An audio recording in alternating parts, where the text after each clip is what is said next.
감사합니다. 귀한 모임에 이렇게 불러주셔서 감사합니다.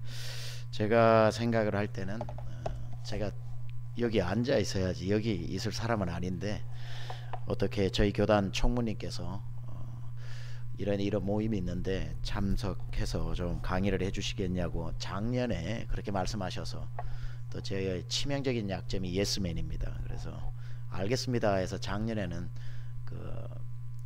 온라인으로 그렇게 강의를 해서 포스트 코로나 어떻게 목회 대안과 전략을 이야기를 해달라고 그랬는데 사실 여러분은 코로나 한 번 겪고 저는 코로나 두 번째면은 할 말이 있겠는데 우리 전부 코로나 처음 겪는 거라서 제가 작년에만 하더라도 진짜 많은데 불려다니면서 코로나 이후의 목회에 대해서 강의를 해달라고 그랬는데 정말 굉장히 힘들었습니다. 왜냐하면 다 말씀드렸다시피 처음 겪는 건데 누가 답을 가지고 있겠습니까? 그래서 우리는 정말 답을 찾아가는 것 밖에는 없어서 작년에 스튜디오에서 C채널 방송국에 가서 녹화를 하면서 이런저런 이야기 주저리 했는데 오기 전에 제가 한 번 더 봤는데 저도 모르는 소리를 많이 했더라고요.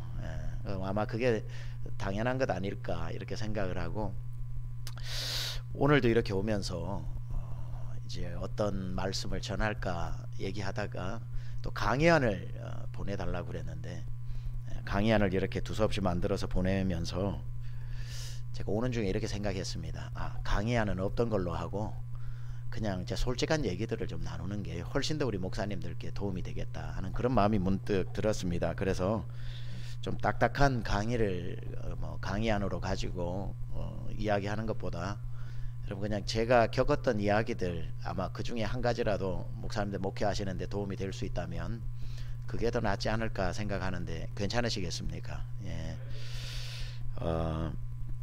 저는 1998년도입니다. IMF 때 미국 유학을 떠났습니다. 미국 유학이 집안 형편이 돼서 떠나는 게 아니라 제가 침례교 목회자인데 한국의 침례신학대학교를 졸업하고 대학원을 이제 MDiv를 들어가려고 보니까 미국의 6대 신학교의 학비가 침례신학대학 대학원 학비보다 싸더라고요. 그래서 물론 그것 때문에 간 건 아니지만 갈 용기가 생겼습니다. 가서 공부할 만하겠다. 그래서 학부 졸업하기 전에 보케브러리 22,000 늘 가슴에 품고 계속 공부하다가 그거 다 공부하고 나니까 보케브러리 33,000 사가지고 그거 다 외우고 나니까 유학 한번 가봐야 되겠다 하는 자신감이 생겨서 졸업하면서 바로 제가 결혼을 하고 결혼한 지 3주 만에 이제 미국으로 가서 달라스 텍사스에 있는 사우스 웨스턴 세미너리 MDV로 제가 들어가게 되었습니다. 그렇게 가는 그때 98년도에 갈만하겠다 했는데 IMF가 터졌죠.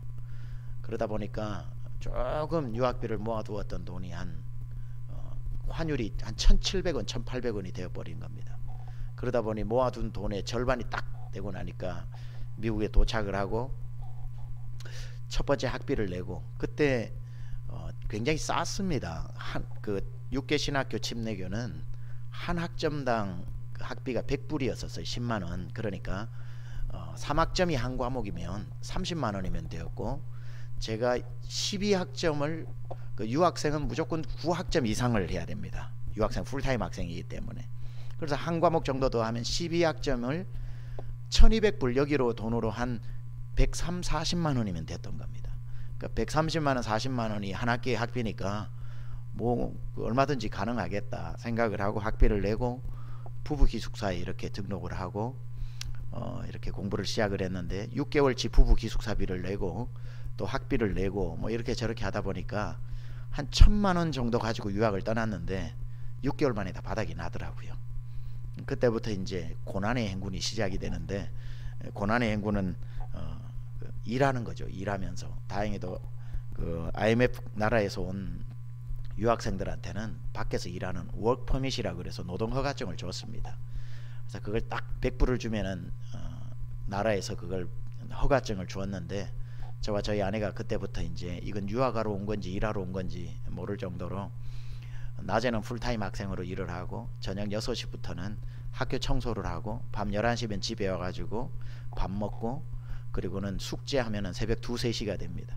그러면 잠시 눈 붙이면 새벽 4시에 딱 일어나서 도너스를 딜리버리 하러 또 배달하러 가고, 그렇게 하면은 다시 8시에 오면은 밥 아침 먹고 저희 집 사람은 벌써 도너스 가게 일하러 가고, 저는 다시 이제 차려놓은 밥 먹고 난 뒤 9시 수업을 하러 가고, 거의 뭐 이렇게 하면서 주말에는 이제 지역 교회에 있는 교회 이렇게 사역을 하고 3년을 지나게 되었습니다. 이제 그때 제가 이제 미국을 유학을 가게 된 계기는 저희 부모님들이 예수님 믿지 않았고 저희 가족 중에 예수님을 믿는 분들이 한 분도 없었습니다. 그러다 보니까 야, 내가 한국에서 아무리 뭐 MDV를 또 교단도 저희가 큰 교단이 아니기 때문에 교회가 많았던 것도 아니고, 지금은 한 3,000 교회 정도가 우리 기독교 한국 침례회 한국의 교회 숫자인데, 아, 이건 유학밖에는 내가 개과천선할 다른 방법이 없다. 뭐 우리 사촌 중에 기도해 주는 분이 있는 것도 아니고 육촌 중에 기도해 주는 분이 있는 것도 아니고 우리 부모님이 밀어주는 것도 아니고, 그렇게 해서 궁여지책으로 제가 유학을 떠나게 되어서 공부를 꽤나 열심히 했습니다. 제가 한국에서는 침례신학대학 다니면서 한 번도 무슨 성적 우수 장학금을 받아본 적이 없거든요. 늘 근로장학금만 그렇게 받아가지고 칠판 닦고 이런 것만 했는데, 그리고 저는 사지선다형의 이 문제를 푸는 게 세상에서 제일 힘듭니다. 4개 중에 답을 하나 찾으라는 게 너무 어려웠어요. 왜냐면 제 눈에는 4개가 다 답 같아요 항상. 그리고 왜 답이냐고 물어보면 그 이유도 다 설명할 수 있을 것 같더라고요. 그래서 한국에서는 대학 시험도 사지선다형이 많아가지고 그렇게 우수 성적을 못 받았는데, 정말 놀라운 건 미국 가보니까 사지선다형이었고 다 서술형입니다. 그래가지고 무에 대해서 논하시오, 무엇에 대해 뭐 텍스트 크리티시즘, 뭐 문서 비평에 대해서 논하시오. 그러면 아는 거 모르는 거대로 그냥 쭉 2장씩 3장씩 써 내려가니까, 좀 오해하지 마시고요, 내놓는 것마다 A+를 주는 거예요. 야, 나는 미국 스타일이다 확실히. 역시 내가 잘못 태어났다 나라를. 그냥 항상 맨 뒤에는 교수가 이제 빨간 펜으로 이렇게 적습니다. Check your grammar. 너의 문법을 항상 점검을 해라. 문법은 많이 틀리지만 내용이 좋다고 A를 주기도 하고, 뭐 라틴어 이런 데는 110점도 받고 그랬습니다. 110점. 너 100점 이상의 점수가 없어서 내가 110점을 준다 해서 받기도 하고 해서 성적이 꽤 잘 나오다 보니까 한 3년 연속 계속 그 최고 학점을 받으면은 딘스 리스트라고 그래서 학장 그 리스트에 올라갑니다. 그게 3번 연속이 되면은 후스후라고 미국에서 학생들 중에 학생이라고 하는 이만한 책들이 나오는데, 후스후에 제 이름이 막 올라가기도 하면서 야, 나 미국 오기를 정말 잘했다 그렇게 생각을 하면서, 저는 하나님이 저를 굉장히 엄청나게 크게 쓰실 줄 알았습니다.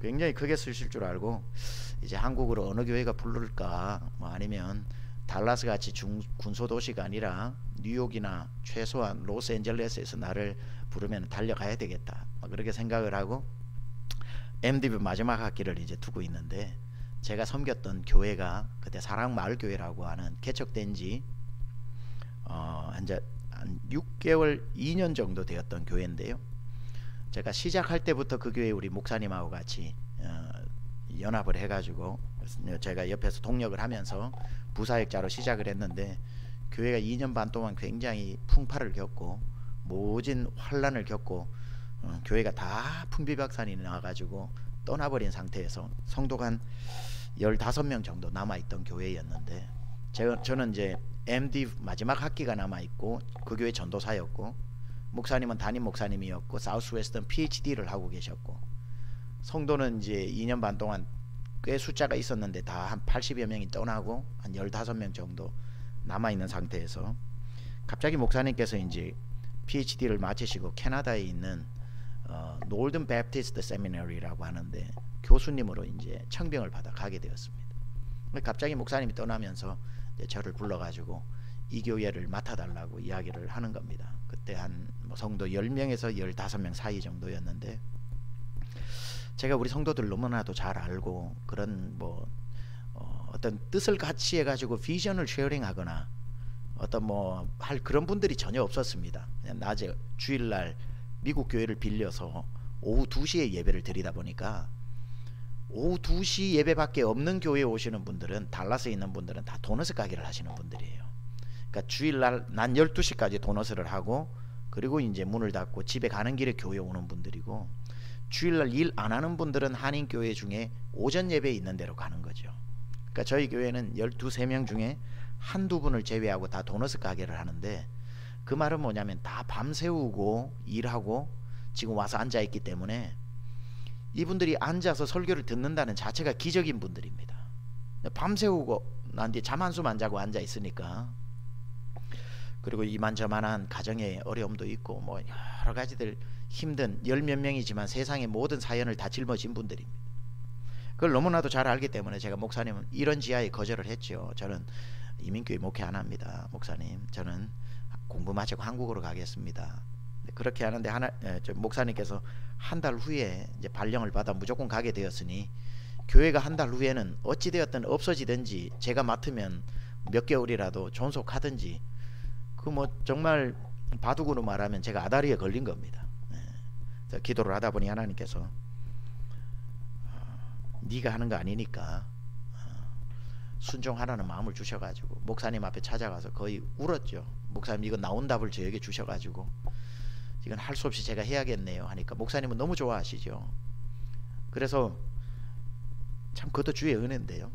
침례교는 어떤 절차가 되게 복잡한 건 아닙니다. 미국에 있는 목회자가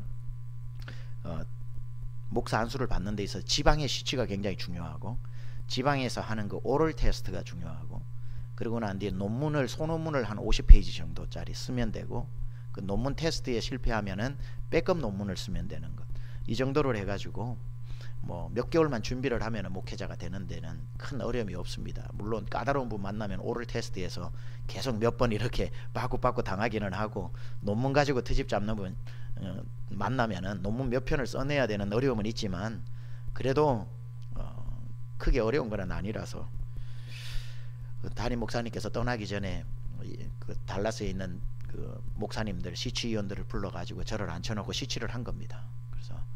그래서 제가 감사하게도 시치에 통과가 돼가지고 한 달 만에 목사님이 목회 제의를 하고 한 달 만에 목사가 된 거예요.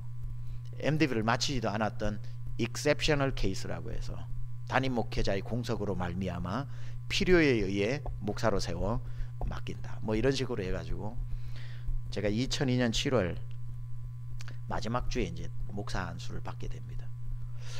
그러고 이제 목사님 이삿짐 챙겨서 보내드리고 탁 남으니까 목사가 하루아침에 목사가 돼 있는 거예요. 와, 나는 이렇게 와가지고 사흘 밤, 일주일에 나흘 밤을 새우면서 공부해가지고 정말 밤 수도 없이 새웠거든요. 공부 꽤나 열심히 하고, 그때 제 기도 제목을 한 가지였습니다. 하나님, 저 멋지게 사용해 주세요. 좀 욕심을 내자면 저 크게 사용해 주십시오. 막 이러면서 20대 젊은이인데 그런 꿈 좀 꿔야 되는 거 아닙니까? 근데 하나님은 완전히 정반대로 저를 그 구석에 밀어넣는 겁니다. 한인들도 살지 않고 미국 교회 빌려 쓰고, 정말 제가 눈앞이 깜깜하더라고요. 그때 제가 가장 저를 힘들게 했던 건 하나님이었습니다. 하나님. 가장 저를 힘들게 했던 건 하나님의 저의 판단이었습니다. 하나님이 나를 크게 보시지 않으시는구나. 내가 굉장히 평범한 사람이었구나. 막 하나님이 저를 보고 하늘에서 막 비웃으시는 것 같은, 너 뭐 큰 사람이라 착각하지 마라. 너는 이런 교회도 과분하다. 그리고 저는 하나님 앞에 계속 또 그때 물었던 게 이겁니다. 하나님, 이런 제가 사례비를 받을 수 있었던 것도 아니고 뭐 자체 건물이 있었던 것도 아니고 2년 동안 새 가족이 한 명도 없었고, 또 한인교회 부흥의 필수 요소인 한국 음식을 먹을 수 있는 것도 아니었고, 모든 조건들이 열악한 상황에서 하나님 앞에 이렇게 기도를 했습니다. 하나님, 알라바마가 되든지 루이지애나가 되든지 플로리다가 되든지 미시시피가 되든지 그곳에 한인들 한 명만 살아도 누군가는 가서 그 한 사람의 영혼을 위해 죽을 때까지 목회해야 되는 거 맞는데, 그리고 이런 교회에 사례비를 받지 못하고 자체 건물 없고 그래도 10명을 붙잡고 평생 목회하는 분 누구라도 있을 텐데 왜 그 누군가가 저라고 생각하셨습니까? 이제 이게 제 질문이에요. 누군가는 가슴 뛸 텐데 왜 저를 그런 사람이라고 생각을 하시고 여기에 넣어 놓으셨냐? 거기에 대한 질문이 저에게는 떠나지 않았습니다. 그렇게 해서 이제 목회를 시작을 하고 첫 주가 되어서 부부 기숙사에 아직 사우스 웨스턴에 살고 있었는데 가서 침대에 그냥 점프를 해가지고 한 그 안수받은 그 당일날로 기억을 해요. 교회에서 이제 학교까지 한 40-50분 하이웨이로 운전해서 가야 되는데 벌써 어두워졌죠. 그리고는 거실에다가 가방을 툭 던져놓고 방으로 들어가가지고 그냥 점프를 해서 제가 그냥 팍 고개를 묻었습니다. 그리고는 제가 하나님 앞에, 하나님 오늘부터 저 목사래요. 하나님 오늘부터 저 목사래요. 영어로 말하자면 I don't know what to do. 뭘 해야 될지 모르는데, 제가 뭐 목회 준비를 한 것도 아니고 그 다음 THM 과정, 그 다음에 PhD 과정 내가 다 해야 되겠다 하고 그런 학업적인 스케줄 쭉 이렇게 만들어 놓고 있는데 MDB도 안 마친 저를 붙잡아 가지고 이민교회 목회를 시켜 놓으니까 하나님 저 오늘부터 목사래요. 다음 주부터 설교하래요. 10명의 눈이면 20개의 눈동자 아닙니까? 이제 20개가 쳐다보면서 저보고 설교해봐, 설교해봐 이럴 거 아니에요. 정말 눈앞이 깜깜하더군요. 깜깜하더군요. 마지막 학기 목회가 참 힘들긴 힘든 게, 제가 쭉 MD 1학년, 2학년, 3학년 1학기까지는 그래도 다 학점에 A자가 보였는데 지금도 떼보면은 마지막 학기에 제가 세 과목을 들었던 학점이 B, B, C입니다. 그래서 최종 저의 GPA를 확 낮추어 버린 그 마지막 학기, 그게 이제 목회가 얼마나 힘들었는지를 그 점수가 보여주는 것 같습니다. 그러면서 그렇게 한참을 그날 저녁에 이유도 모를 눈물을 흘린 것 같아요. 주일이 오는 게 가슴이 답답해지기 시작합니다. 무슨 목회를 해야 되는가? 그냥 이 열 몇 명하고 그냥 계속 살아야 되는가? 무슨 도무지 답이 없잖아요. 제가 교회가 위치해 있던 그래파인이라고 하는 그 지역은 아침부터 밤 12시까지 하루 종일 걸어 다녀도 한국 사람 한 명도 못 만나는 데입니다. 왜냐하면 한국 사람이 안 사는 곳이니까. 나중에 저희 부부가 교회 옆으로 이사를 가고 난 뒤에 그래파인이라고 하는 도시에 저희 부부가 사는 유일한 사람이었습니다. 그러니 성도들도 자기의 도너스 가게 마치고 자기의 집으로 가는 길목에 있는 그곳에 들리는 것 뿐이지 거기에 연고제가 있었던 게 아니기 때문에 소망도 없고 비전도 없고, 저에게 있어서 무슨 또 어떤 목회적 어떤 준비해 놓은 아젠다가 있는 것도 아니고, 이거는 너무 당황스러운 일밖에는 안 되더라고요. 한 수요일쯤 됐습니다. 그때 미국 교회에 빌렸으니까 수요 예배도 없었어요. 새벽 예배도 없었고 주일날 예배 드리고 금요일 저녁 예배 드리는 두 번의 예배가 있었는데, 수요일쯤에는 하나님 앞에, 하나님 가르쳐 주세요.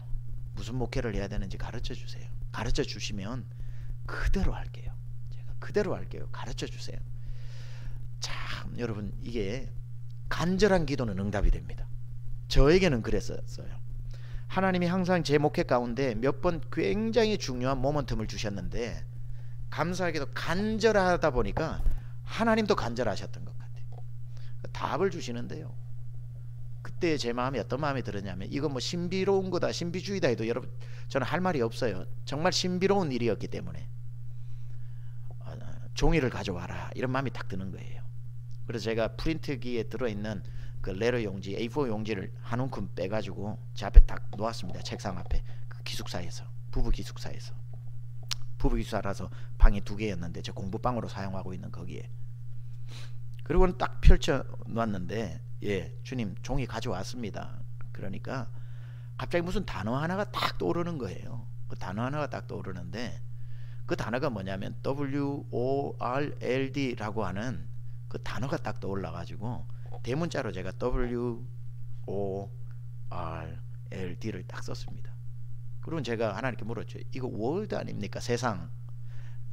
그러니까 주님이 또 어떤 마음을 주시냐면, 신비로운 거라고 했습니다. 여러분, 이게 일반화시키면 안 돼요. 주님이 세로로 써라 이런 마음을 주셔가지고 WORLD 이렇게 세로로 썼습니다. 다시 첫 번째 장은 버리고, 그걸 가만 보고 있으니 이거 월드 아닙니까 하는데, 무엇인가 그 단어가 막 움직이는 것 같은 느낌이 들면서 제가 이렇게 손으로 WD에 이렇게 썼습니다. O를 붙이고 R을 붙이고 SHIPING Worshiping Church 이렇게 썼습니다. 그리고 예배하는 교회 이렇게 썼어요. 그리고 옆에 이제 밑에 O를 보면서 제가 헬라어 고급 과정, 그러니까 MDV가 Biblical Languages Concentrate였거든요. 제가 그래서 오이코스 정도는 알죠. 오이코스 철치, 소그룹 교회. 오이코스가 집이라는 뜻이잖아요. 그러니까 R을 딱 보는데 Reaching Out Church, 나누고 돕는 교회. L 딱 보는데 Life Giving Church, 생명을 살리는 교회. D가 있는데 Discipling Church, 제자 삼는 교회. 이렇게 제가 썼습니다. 그 한 단어를 딱, 그 한 장짜리를 딱 보는데 가슴이 뛰더라고요. 그래, 내가 이 5가지의 생명을 걸어야 되겠다. 온 세상 뭐 세르백 교회를 가든지 사랑의 교회를 가든지 어느 교회를 가든지 뭐 여러분의 교회 마찬가지 이 5가지 안 하는 교회 없습니다. 사실은 예배 안 하는 데가 어디 있고, 소그룹 안 하는 데가 어디 있고, 지역사회 안 돕는 데가 어디 있고, 선교 구제 전도 안 하는 데가 어디 있고, 나름대로의 성경 공부 제자 훈련 안 하는 데가 어디 있습니까만은 그냥 월드라고 하는 이 단어로 딱 저에게는 일목요연하게 딱 보여지는데, 그때 주님께서 제 마음에 또 하나 두둥실 주신 감동이 하나가 뭐냐면 1년에 하나씩 집중해라, 이 말씀을 주시더라고요. 1년에 하나씩 집중해라. 개척교회는 동시에 다 못한다. 1년에 하나씩 집중하고, 그리고 그 다음 연도에 두 번째 오이코스에 집중해서 소그룹을 세우고, 그 다음에 소그룹을 통해서 지역사회 구제 나눔 사역을 하고, 그리고 그 다음에 라이프 기빙에서 너희 교회 앞으로 성교의 큰 프레임과 성교의 어떤 그림을 그리고 패러다임을 그리고, 그 다음에 D에서 제자를 양육하고 재생산해내는 교육 시스템을 딱 세워라. 그리고 5년이 지나면 다시 월시핑 철치로 돌아가서 지난 5년 동안 부족한 예배를 업그레이드하고, 앞으로 오는 5년 동안의 예배에 그 준비를 하고 예배를 견고하게 해라. 그리고 그 다음엔 다시 오이코스로 가서 지난 5년 동안 소그룹이 업데이트 돼야 될 건 업데이트하고, 앞으로 교회 성장을 감안해서 또 조정해야 될 것은 조정하고, 5년을 점검하고 앞으로의 5년을 준비해라. 그 다음에 reaching out. 그 방법대로 이 교회가 세미한 교회, 제가 세미한 교회라고 이름을 했는데 세계, 미국, 한국 이 단어가 세미한입니다. 그래서 세계, 미국, 한국을 그리스도교로 해서 WORLD 이 사역을 계속 다람쥐 쳇바퀴 돌듯이 해서 자연스럽게 세계, 미국, 한국이 그리스도 앞으로 오게 해라. 그게 그 첫 주 수요일 날 만난 겁니다. 제가 얼마나 하나님 앞에 떼쓰면서 간절하게 했던지 딱 첫 주에 그게 딱 나타나는데 제 마음에 딱 자신감이 생기더라고요. 내가 이대로 한번 해보자. 그리고는 그때가 2002년 8월 첫 주였기 때문에 월시핑 철치를 6개월만 할 수가 없잖아요. 12월까지 하고 그 다음 연도에 오이코스로 갈 수가 없어서 8월부터 12월까지 월시핑 철치를 하고, 그 다음 해에도 1년 내내 월시핑 철치를 해서 1년 반을 월시핑 철치를 하고, 그 다음에 오이코스 철치 해서 이렇게 넘어가기 시작을 했는데, 정말 놀라운 역사가 거기에 일어나는 것을 제가 보게 되었습니다. 장점 중에 하나가 뭐냐면, 목회자의 가장 큰 스트레스가 뭐냐면 내년도 표 세우는 겁니다. 지금도 목사님들 중에 내년도 표에 대한 고민을 많이 하시는 분들이 계실 겁니다. 근데 저는 지금 이제 미국에서 담임 목회를 16년 반을 했고, 여기 한국 와서 3년 했으니까 지금 담임 목회 20년째 지금 하고 있는데, 단 한순간도 내년도 표를 걱정해 본 적이 없습니다. 여기 한국으로 제가 강남중앙침례교회 부임을 하면서 처음 사역이 월시핑 철치였습니다.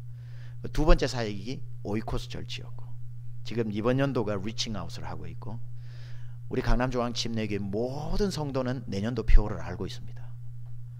그리고 강남중앙침례교회 모든 성도는 내후년도 표를 알고 있습니다.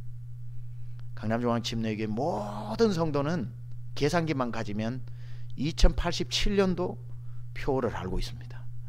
그러니까 모든 부서가 이 월드라고 하는 시스템을 이해하고 나니까 차세대도 그렇고 청년도 그렇고 장년도 그렇고 시니어도 그렇고 모든 계획을 준비할 때 내년도 라이프 기빙에 맞춰 가지고 이미 준비를 하고 있고, 그런 장점들이 굉장히 교회를 집중화시키더라고요. 그러니까 성도들이 어디를 가서나 외칠 수 있는 그런 비전들을 던져주는 게 굉장히 중요한데, 제가 이제 처음에 열 몇 명을 앉혀놓고 예배에 목숨 거는 교회 이렇게 해서 처음에 주보를 만들었습니다. 근데 예배에 목숨 거는 교회라고 해서 열 몇 명을 앉혀놓고 처음에 예배를 드리다 보니까 제가 찬양 인도를 기타를 치고 하는 거죠. 그리고 저희 집사람은 옆에서 탬버린을 치고, 그게 우리 교회 찬양 부서의 전부였습니다. 정말 궁색하기 이를 데가 없었지만 예배에 목숨 거는 교회라는 걸 입만 열면 얘기를 하니까 한 3개월 4개월 정도 지나니까 달라스에 그 찬양 인도팀이, 멋진 찬양 인도팀이 있어요. 그 킹스 리전이라고 하는 찬양 인도팀이 교회를 기반으로 하지 않고 페라철치 형식으로 그 사역을 하고 있었는데, 본인들이 수련회를 갔다가 기도를 하면서 우리가 예배 부흥 운동을 일으키는 월십팀인데 로컬 철치에서 예배를 부흥시켜 본 경험이 없이 그냥 페라철치 형식으로 계속 집회만 하는 거는 이건 말이 안 된다. 우리가 한 교회에 소속되어져서 예배의 부흥을 일으켜보자 라고 자기들이 수련회 때 그렇게 결의를 다지고, 그럼 우리가 어느 교회를 정할까 라고 고민을 하던 차에 그 한 사람이 이런 제안을 하는 겁니다. 나는 그 교회는 잘 모르겠는데 저 좀 거리는 멀지만 그래파인이라고 하는데 젊은 목사님이 목회를 하고 있는데 그분은 입만 열면 예배가 중요하다고 얘기하더라. 하여튼 입만 열면 예배 얘기만 한다더라 하니까 본인들의 귀가 확 열린 거예요. 그럼 우리랑 통하겠네. 예배의 가치를 아는 목사님이라면 우리가 무엇인가 같이 할 수 있지 않겠는가. 그 마음을 가지고 전화를 하고 찾아온 겁니다. 그리고는 아까 그 이야기를 이만저만해서 목사님 허락해 주신다면 목사님 교회에 저희 전원이 예배팀으로 조인을 하겠습니다. 가능할까요? 그렇게 묻는데 또 목사가 또 가오떨어지게 됩니다. 바로 그러기는 좀 그래서 제가 그 마음이 너무 간절했지만 기도 한번 해봅시다. 그렇게 이야기를 했어요. 그리고 우리 기도하고 일주일 후에 한번 만나봅시다. 그렇게 이야기를 하고는 돌아서는 순간 발바닥 떨면서 저들의 마음이 바뀌지 않게 하여 주옵소서. 저들의 마음이 바뀌지 않게 하여 주옵소서. 그러고 난 뒤에 기도를 했는데, 그거 우리끼리 얘기지만 기도해볼 게 뭐가 있습니까? 벌써 응답이지. 다음 주에 딱 왔습니다. 그래도 우리 성도들이 또 너무 또 충격을 받을까봐 킹스 리전 초청 집회 이렇게 일부러 이름을 정했어요. 그래서 주일 오후 2시에 예배 한 1시간 뭐 한 반 정도 드리는데 앞에 한 40분을 킹스 리전 찬양이 직접 찬양을 인도하니, 그때 한 몇 개월 지났으니까 성도가 한 20명 정도 됐거든요. 정말 맨날 담임 목사 안 되는 기타 들고 사모님 옆에서 탬버린 치고 하던데 갑자기 막 눈만 감으면 CD를 틀어놓은 것 같은 그러한 찬양팀이 찬양 인도를 하니까 우리 성도님들이 뿅 간 겁니다. 말 그대로 뿅 갔어요. 그러고는 제가 이제 올라와 가지고 여러분 은혜 받으셨습니까? 하니까 아멘 그러더라고요. 우리 이런 찬양 이런 예배 매주 드리면 어떨까요? 하니까 아멘을 안 하더라고요. 왜냐하면 그런 일은 일어날 수 없다는 거죠. 그래서 아멘을 안 하더라고요. 그래서 왜 아멘을 안 해요? 믿음대로 돼야지. 이런 찬양 예배 계속 드리고 싶습니까? 하니까 아멘 그러더라고요. 다음 주부터 이 팀이 우리 교회 예배팀입니다 하니까 성도들이 난리가 난 겁니다. 할렐루야 하고 박수치고. 그때부터 사람이 20명이지만 그때 미국교회 큰 본당을 빌렸었기 때문에 우리끼리 이런 말을 했습니다. 무대를 보고 강단을 보고 예배를 드리면 2000명쯤 앉아있는 예배고, 혹시나 해서 뒤를 돌아보면 20명이 앉아있었다 뭐 이렇게 할 정도로 이 예배가 정말 불타오르더라고요. 저는 그때 굉장히 중요한 무엇을 깨달았냐면, 비전은 계속 외쳐야 된다. 계속 중요하다고 생각했던 가치를 외칠 때 분명히 거기에 같이 맥박수를 같이 하는 가슴 뛰는 사람을 만나게 된다. 그렇게 만났을 때에 큰 시너지가 일어납니다. 굉장한 시너지가 거기에서 일어나는데, 제가 그때 성도들을 열 몇 명을 놔두고 계속 뭐 다른 이야기들을 했더라면 누가 찾아왔겠습니까마는, 그냥 하나님께서 WORLD라고 해서 그냥 월시핑 철치라서 우린 예배에 목숨 걸자, 주보에 예배에 목숨 거는 교회라고 해놓고 그 얘기를 했더니 비전의 사람들이 막 몰려드는데, 참고로 좀 말씀드리자면 교회 규모가 다 다르시겠지만, 여러분 예배 인도자를 초청해서 이렇게 사례를 주는 것에 인색하지 마십시오. 한 명 예배 인도자 좋은 사람 있으면은 무리해서라도 재정이 안 되더라도 해서 한 명을 데려다 놓으면, 진짜 배기는 어떻게 하냐면, 가짜는 환경에 맞춰 가지고 찬양 인도를 하고, 진짜 배기는 자기가 못 견뎌 가지고 좋은 사람 다 데리고 옵니다. 자기가 못 견뎌 가지고 나를 불러놓고 이 수준으로 인도할 수 없다 해서 자기의 인맥을 다 동원해서 발런티어들을 다 데리고 옵니다. 그러고 보면 좋은 드러머가 오게 돼 있고, 언제 보면 키보드 잘 치는 사람이 와 있고, 보면은 뭐 사례를 주고 페이드 스텝이냐 아니고 자기가 찬양 인도를 제대로 하고 싶은 마음에 여기저기 어떻게 찾아서 다 갖다 놓더라고요. 근데 처음에 이제 재정을 생각하고 이렇게 하다 보면 악순환이 자꾸 일어납니다. 투자해야 될 때는 그냥 내 사례비를 못 받아도 이 사람 사례비 주자하고 해놓으면 예배팀이 근사하게 또 꾸려지는 것을 보게 되면서, 킹스 리전이 이렇게 와서 찬양 인도를 하다 보니까 달라스의 CFNI라고 Christ for the Nations of Institution인가 해서 미국에서 제일 유명한 찬양 신학교가 있어요.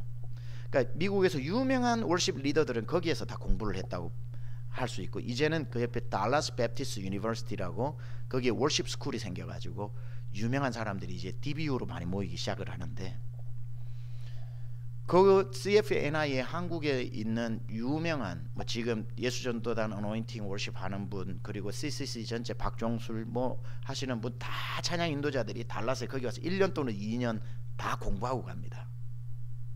그럼 전부 저희 교회에 오는 거예요. 와서 이렇게 하고 하다 보니까 예배가 금방 뜨거워지고, 예배 소문이 나니까 예배를 사모하는 사람들이 와가지고 그냥 앉아만 있기도 하고, 뭐 빵꾸 나면은 대체하기도 하고, 예배 퀄리티가 그렇게 올라가더라고요.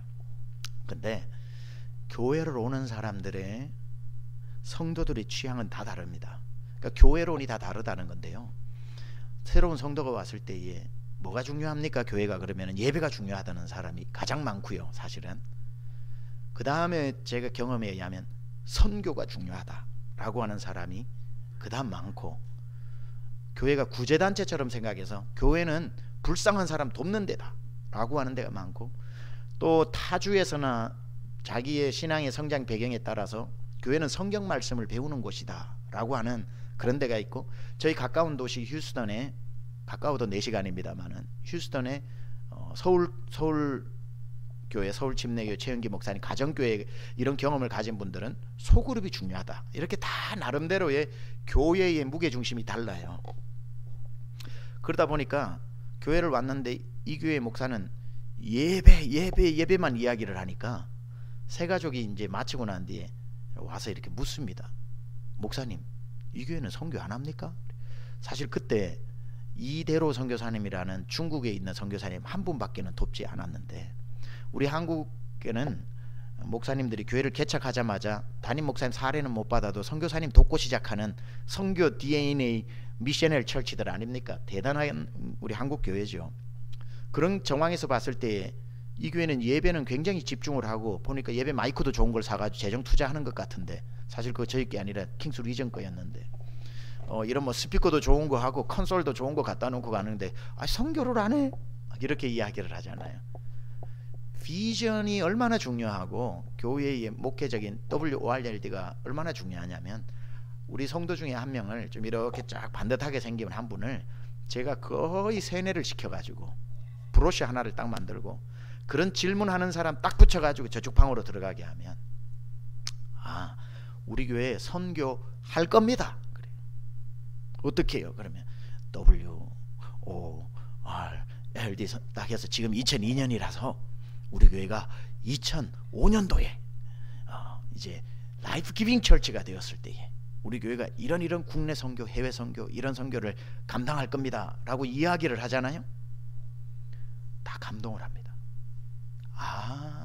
이 교회가 선교를 안 하는 게 아니라 이러한 비전과 디렉션 하에서 계획을 가지고 있구나 하고, 그분들이 선교에 대한 집중과 관심이 많이 있는 분도 등록을 하고 그때까지 기다리는 거죠. 근데 선교에 대한 하트가 굉장히 강하다라고 하는 사람이 선교하는 2025년까지 기다리느냐, 그게 아니라 다른 일도 열심히 하는 거거든요. 어떤 사람은 소그룹이 어떻게 되냐고 묻는 사람에게 WRLD 설명하니까 이건 내년도에 하는구나. 이 5가지의 그물이 대부분 모든 성도의 니드를 다 수렴하는 것을 봤습니다. 그러니까 목사로서는 내년도 사역을 뭘 해야 될지 걱정을 하지 않고, 내후년도 사역은 뭘 해야 될지 미리 준비할 수 있고, 더하여 5년 6년까지도 준비해 나가기 시작을 하고, 성도들도 그 비전에 함께 따라오고, 오는 새 가족들도 그 비전에 담기니까 교회가 신속하게 그렇게 성장을 하고 정착을 하고 그런 일들을 감당하게 되더라고요. 그렇게 해서 5년이 딱 지나서 월시핑 철치로 다시 돌아왔습니다. 드디어 경제 5개년 개발 계획처럼 5년이 딱 지나고 성도의 머릿수 숫자를 세보니 500명이 되어 있더라고요. 500명이 딱 되어 있는데 감동이 되더라고요. 그리고 미국 교회가 아니라 전 성도가 깡통을 팔고 해서 드디어 자체 성전을 구입도 했고, 그리고는 월시핑 처치, 오이코스 처치, 리칭 아웃, 라이프 기빙, 디사이플링을 또 한 번 더 돌고 딱 10년째 될 때 보니까 성도의 숫자가 한 1200명 정도가 되더라고요. 그리고는 또 월시핑 처치, 오이코스 처치 해서 세 번째 세 바퀴를 딱 돌고 나니까 한 2000명 정도가 됐습니다. 그리고는 한국으로 부름을 받은 거죠. 제가 16년 목회를 했기 때문에 한국으로 딱 부임을 하면서 가장 먼저 2018년 12월 30일 날 부임을 하고, 2019년 1월 첫 주에 주보의 표가 뭘까요? 예배하는 예배로 부흥하는 교회 월시핑 처치로 와서 2019년 한 해 동안 정말 예배에 많은 집중을 하고 예배 시리즈 설교를 하고, 우리 모든 예배 세션, 예배 우리 예배팀 부목사님들 전부 미국 데리고 가가지고 제가 목회하던 세미양 교회, 그리고 그 근처에 있는 미국의 훌륭한 예배로 굉장히 어드밴스드 되어진 교회들 다 탐방하고, 그렇게 해서 예배 업그레이드를 이렇게 많이 또 시키면서 나름대로 이 교회가 굉장히 폭발적인 1년 만에 성장을 많이 하게 됐습니다. 성장을 많이 하게 되고, 그 1년에 막 한 1000몇백 명씩 막 정착을 하기 시작을 하니까 뭐가 되겠다 했는데, 그 다음에 코로나라고 하는 엄청난 핵폭탄이 툭 떨어져 가지고 지금 우리 성도님들 얼굴도 지금 못 외우고 있습니다. 왜냐하면 겨우 좀 외우려고 하니까 마스크로 얼굴을 다 가려 가지고 지금 누가 누군지 전혀 모르는 상태. 참 어려운 시기에 부임을 해서 지금 목회를 하고 있는데, 그런 식으로 제가 이제 달라스 이야기를 조금 더 하면서 여기 왔던 이야기를 좀 이어나가면 시간이 얼추 맞을 것 같습니다. 하여튼 그런 건 여러분들께서 좀 참조를 해보시면, WRLD 이 미니스트리를 저는 이제 세웠습니다. 월드 미니스트리 인스티튜트라고 해서 제가 이제 달라스 세미양 교회에서 파송을 받고 강남중앙침례교회로 부임을 했습니다. 처음에는 제가 이제 성도가 한 2000여 명 정도 되면서 사역을 굉장히 많이 했습니다. 미국에서 선교 사역도 많이 하고 여러 가지 사역도 많이 했는데, 갑자기 한국에서 날아온 겁니다. 비행기를 타고 장로님 4분이. 그러면서 이제 강남중앙침례교회 3대 목사님이 되셨습니다 그러더라고요. 그래서 그 얼마나 황당해요. 저랑 아무 상관이 없고, 제가 무슨 서류를 낸 것도 아니고, 교회에서 그냥 투표를 제 이름 하나 단독 후보 올려놓고 투표를 해서 통과가 되고는 데리러 온 거죠. 그래서 제가 1년 동안 한 서너 번 왔는데 오는 비행기 태워서 돌려보내고 막 그랬습니다. 제가 그러고는 저희 교회 쭉 보여드리면서 제가 지금 이렇게 목회를 하고 있는데 제가 한국으로 갈 지금 상황도 아니고 부르심도 없다고 그렇게 이야기를 하고 한 1년을 도망 다니는 가운데 하나님께서 또 부르셨습니다. 저를 야, 너 세미한 세계 미국 한국 네가 16년 동안 나한테 기도하면서 세계 미국 한국을 그리스도께로라고 해놓고 그게 네 그림이 아니라 내 그림이라는 걸 몰랐냐? 미국에서 네가 16년 동안 이런 교회를 이루는 게 너는 네 힘이라고 생각하냐? 아니지요. 그래, 네가 한 게 아니라 내가 한 거다. 미국에 있는 세미한교회 세웠으면 한국으로 가서 강남중앙교회 침례교회에서는 건강한 교회니까 교회 더 멋지게 세워가지고 미국에 있는 세미한, 한국에 있는 강남중앙, 미국과 한국이 힘을 합쳐서 세계 선교해라.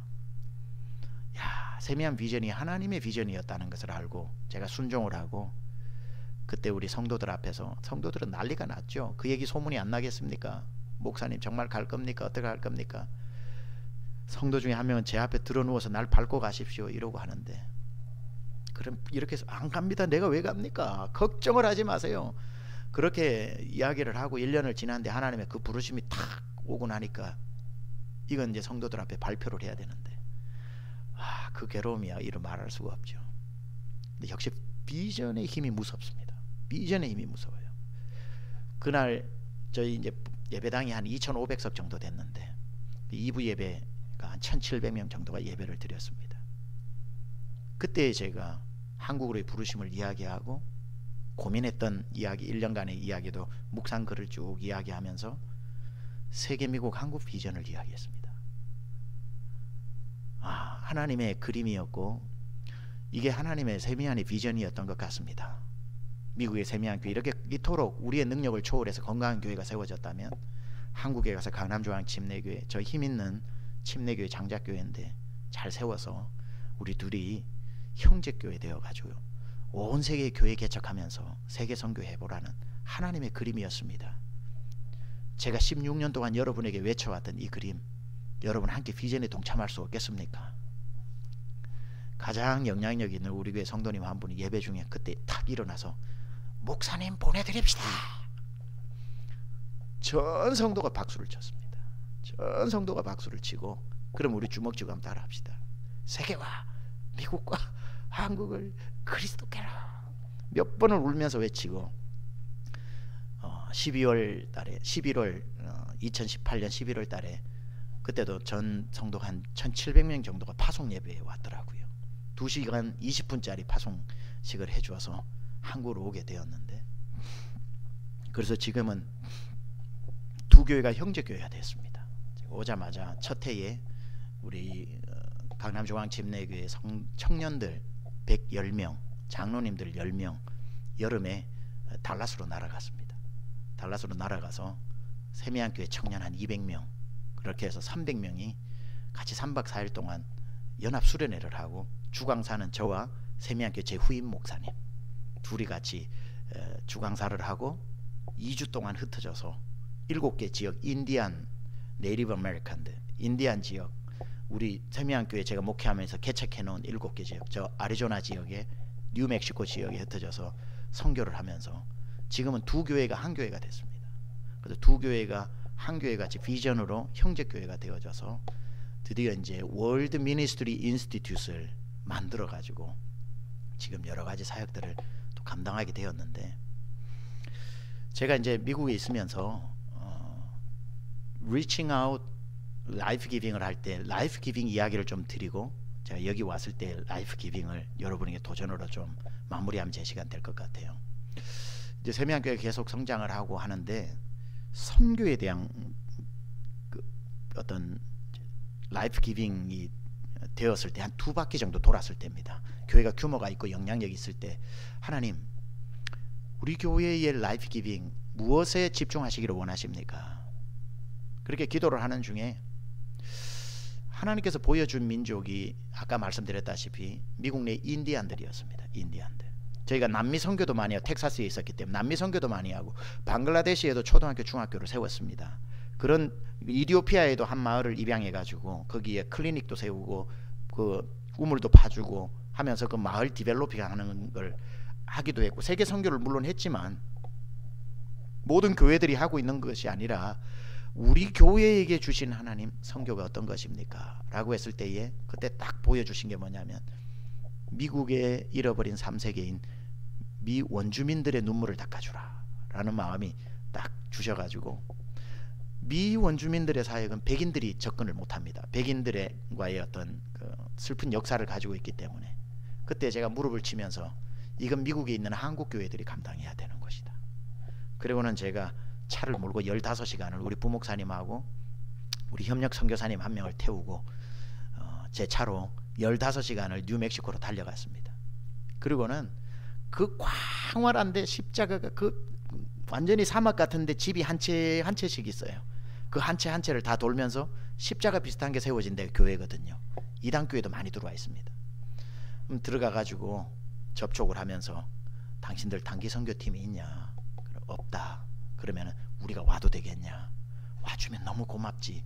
이런 식으로 해서 한 지역 해마다 가서 그 지역들을 뚫고, 그러면은 하나의 개척지가 열리면 우리 전 성도들을 그곳으로 보내면서 인디안 단기 선교를 해서 지금은 굉장히 미주에서 인디안 단기 선교가 세미안교회가 영향력 있게 감당하는, 그렇게 하다 보니까 여름에 인디안 푸에블로,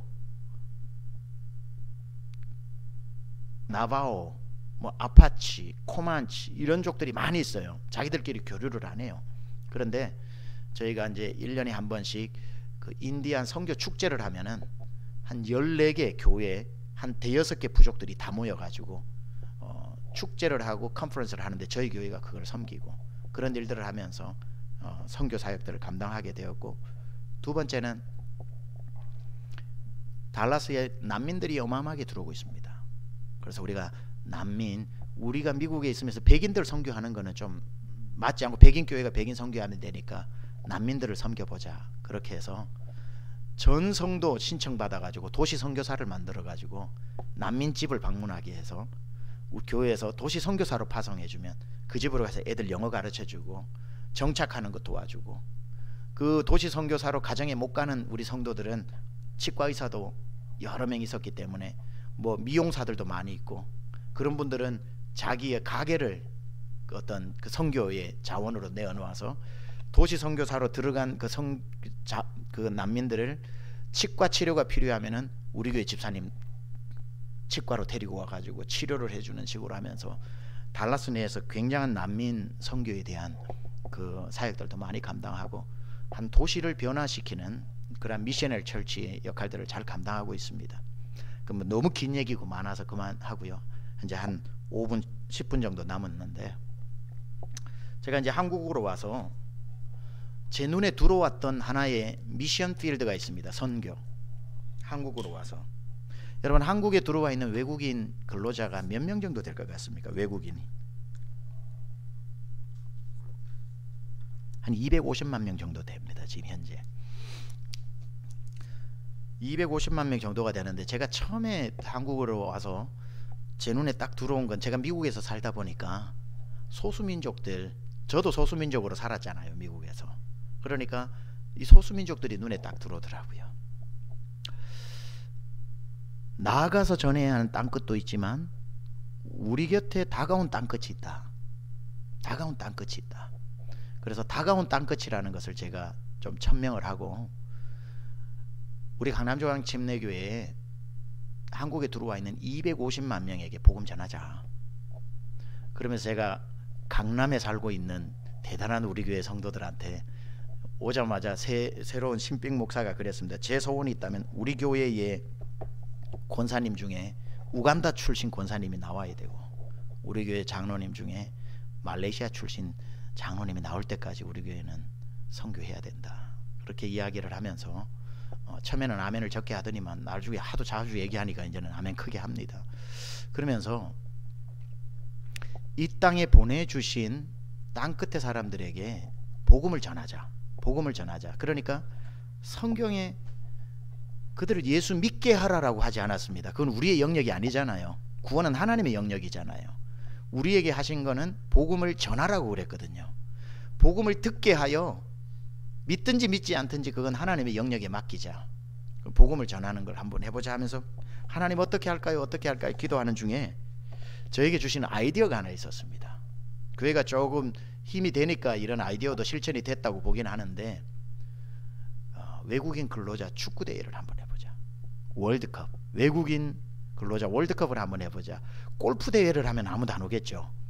제3세계에서 온 사람들은 공 하나만 던져 놓으니까 전 세계가 들썩들썩하는 축구공의 신비를 제가 2002년 월드컵에 보면서 축구 대회 하면은 축구팀들이 오면 내가 그들을 세워놓고 복음을 듣게 하자. 영어로 한국말로. 이제 그건 단순한 목표로 믿게 하자가 아니라 듣게 하자. 그리고는 우리 문화체육 선교부에게 외국인 근로자 우리 월드컵을 하자. 그렇게 이야기를 하고 팀을 모아 봤습니다. 팀을 모으는데 저는 뭐 몇 팀이나 올까 그렇게 생각을 했는데 놀랍게도 21개국이 왔습니다. 21개국이 한 500명 이상 정도가 왔고요. 저희 교회가 양수리 수양관이 이제 저희 교회 수양관인데 거기에 천연잔디구장이 있는데 거기에 전 성도들의 자기의 물품들을 도네이션해서 어떤 분은 뭐 애플 나오는 이거 에어팟 뭐 10개, 어떤 분은 뭐 선풍기 10대, 어떤 분은 텔레비 이런 식으로 경품도 도네이션을 하고, 그리고는 축구 대회를 했는데 21개국 11개 팀이 온 거예요. 그러니까 거기서 다민족 축제가 열려버린 거죠. 한 500여 명이 여기 있는데 제가 영어로 한국말로 이제 복음을 듣게 하고 시축을 하고 그 다음에 축구 대회를 시작했는데 하루 종일 다민족 축제가 벌어진 겁니다. 그러니까 CTS, CBS, 국민일보에서 난리가 났습니다. 그래서 CTS는 와서 이거 해마다 하면 본인들이 실황 중계를 하겠다고 그렇게 이야기할 정도로 해서 우리가 복음을 듣게 하는 이 일은 반드시 해야 되겠다 라고 해서 2년에 한 번씩 다민족 월드컵을 지금 준비하고 효창구장을 저희가 예약을 해놨는데 코로나가 와가지고 참 코로나가 많은 일을 했습니다 정말. 그래서 지금 여전히 현재 진행형이라서 그 일들을 감당하고 있는데, 그때 왔던 몽골팀 형제 중에 하나가, 형제가 아니죠, 그분이 예수 믿는 분이 아닌데 와서 파워 유튜버입니다. 그래서 그 다민족 월드컵을 전체 다 찍고 난 뒤에 자기 유튜브에 올렸는데 몇십만 명이 그걸 보게 된 거죠. 복음이 그런 식으로 막 흘러가기 시작하는 것을 보게 되었습니다. 그 다음에 이제 한 가지만 더 말씀을 드리자면, 우리 곁에 온 땅끝의 사람들을 어떻게 섬기는가 했을 때 외국인 근로자들 지금 저희가 와서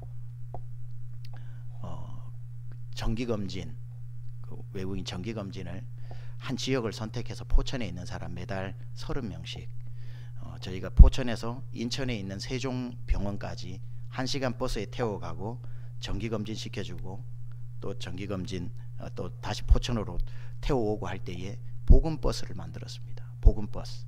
가는 동안 복음을 그들의 언어로 듣고, 또 한 사람당 50만 원씩이니까 굉장히 큰 혜택이죠. 평생 정기검진 한번 처음 받아보는 분들입니다.